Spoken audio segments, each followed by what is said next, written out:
I'm Katrina Cotton for InvestmentPitch Media. Thanks for joining us today. There have been some changes since Equity Crowdfunding was first launched in Canada in 2015, and as there is some confusion in the marketplace, we'd like to clarify a few items. Before we focus on Equity Crowdfunding, let's take a brief look at the other models. Everyone is familiar with the donation model, which is the most common type of crowdfunding. Individuals typically donate small amounts of money to a cause without expecting anything in return, except for the satisfaction of helping a worthy cause.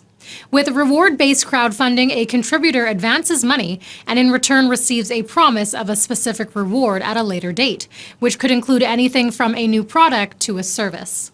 With lending-based crowdfunding, borrowers must repay their investors by a predetermined time.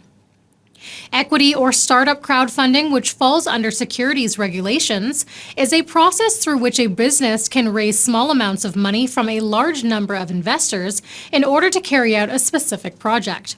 Equity crowdfunding is restricted to the following eligible securities: a common share, a non-convertible preference share, a security convertible into a common share or non-convertible preference share, a non-convertible debt security linked to a fixed or floating interest rate, a unit of a limited partnership, a share in the capital of an association.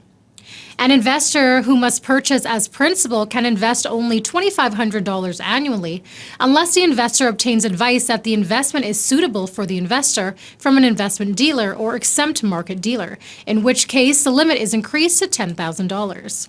Investments must be made through authorized website portals, which are responsible for explaining the risks, holding the funds in the trust until the startup raises the minimum target, and returning funds to investors if the startup does not reach its target. There are both registered and unregistered or exempt portals. You should use a registered portal if you need investment advice, and as it is required to determine whether an investment is suitable for you.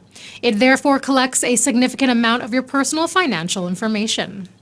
Exempt funding portals cannot provide investment advice and do not have the Know Your Product or Know Your Client obligations of the registered portals, which obviously simplifies a transaction from an investor standpoint. Additionally, while registered portals can charge the investor with commissions, fees, and other payments, exempt portals can only collect fees from the issuer. There are also strict regulations for the company, known as the issuer, to use the crowdfunding exemption to raise funds. The issuer must have its head office in Canada and not be reporting issuer in any jurisdiction of Canada. The issuer group is limited to raising $1,500,000 in a 12-month period.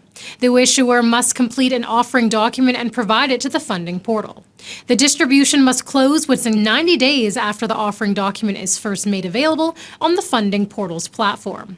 This is meant only as an overview. For more information, please visit your Provincial Securities Commission's website. I'm Katrina Cotton for InvestmentPitch Media.